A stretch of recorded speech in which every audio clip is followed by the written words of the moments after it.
quinidários, logo depois de forem feitos na árvore filogenética, são diblásticos e possuem tecidos verdadeiros, separando-os dos floríferos.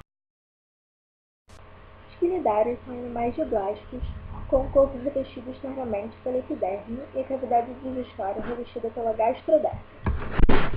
Entre esses tecidos é a mesogleia, uma massa gelatinosa que dá suporte ao corpo. A cavidade delimitada pela gastroderme ocupa grande parte do corpo do quinidário e, além de sediar a digestão dos alimentos, também distribui nutrientes e gás oxigênio às diversas células do corpo. Essa função levou à denominação de cavidade gastrovascular. A maioria dos quinidários passa por dois estágios em seu ciclo de vida, o de pólipo e de medusa. Um pólipo lembra um cilindro, com uma das bases fixadas a um objeto submerso e a outra livre, onde se situam a boca e os tentáculos. Os pólipos são geralmente cercas, mas em certas espécies eles podem deslizar lentamente no substrato. Uma medusa lembra um guarda-chuva, com a boca situada na posição correspondente do cabo. Pode haver tentáculos longos ao redor da boca e tentáculos finos na borda do corpo.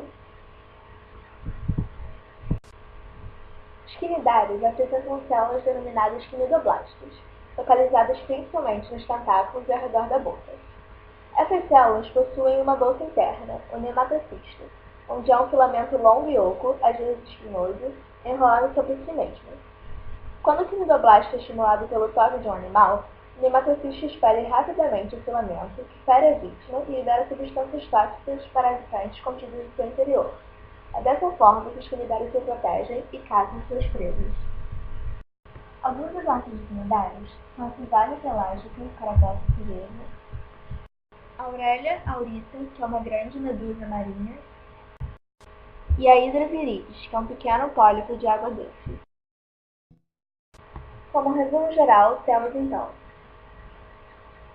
os quinidários apresentam um sistema digestório incompleto, digestão extra e intracelular, sistema circulatório ausente, o alimento é distribuído diretamente pela cavidade gastrovascular e difunsa entre as células, sistema respiratório ausente, trocas gasosas diretamente entre as células e a água circundante, sistema excretor ausente, excreções lançadas diretamente pelas células na água circundante do ambiente, sistema nervoso presente, rede nervosa difusa no corpo.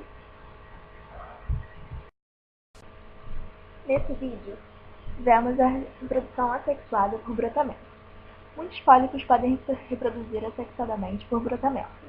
Nesse processo, a parede do corpo sofre um dobramento, formando um broto que cresce e, após algum tempo, forma tentáculos e boca. Finalmente, a base do broto se estrangula e o pequeno pólipo se destaca do genitor, tornando-se independente. Esse tipo de reprodução é comum em hidros de água doce e em certas anêmonas marinhas. Além da reprodução assexuada, os quinidários apresentam reprodução sexuada. Os espermatozoides dos óvulos se formam a partir das células intersticiais.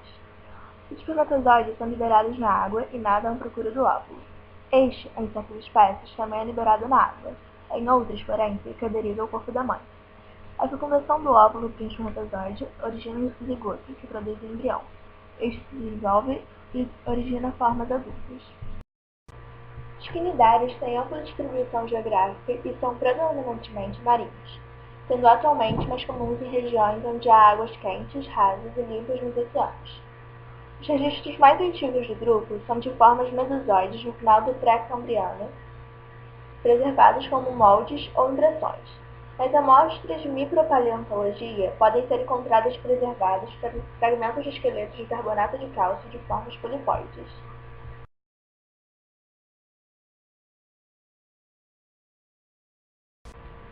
A diferença entre os quitenófilos e os quinidários. Primeiro, vamos saber quem são os quitenófilos. Do grego quiten, pente, fero, torcedor de, são também chamados quitenários. São animais transparentes e gelatinosos. A maioria é planctônica, mas existem espécies que vivem até 3.000 metros de profundidade. São conhecidas cerca de 100 espécies. Possuem simetria radial ou birradial. São diblásticos ou triblásticos. São muito parecidos com quinidários porque apresentam simetria, mesênquimo gelatinoso, ausência de cavidade corpórea entre o tubo digestivo e sistema nervoso simplificado. Mas o que diferencia os dois são o sistema digestivo bem organizado, a musculatura mesencranal, provavelmente mesodérmica, não possuem fase séssil e são monomórficos. Curiosidade: anêmonas e peixe-palhaço. O peixe-palhaço vive em uma relação de commensalismo com as anêmonas. Elas lhe providenciam o abrigo e a proteção. O peixe trata de se esconder dos predadores lá, já que ele não se sente, pois é revestido de músculo, a ação irritante das anêmonas. Porém, seus predadores sentem e não ficam ali. A água-viva de leão é uma água-viva que não é tão incomum e, no geral, fora sua aparência assustadora, não é tão ruim.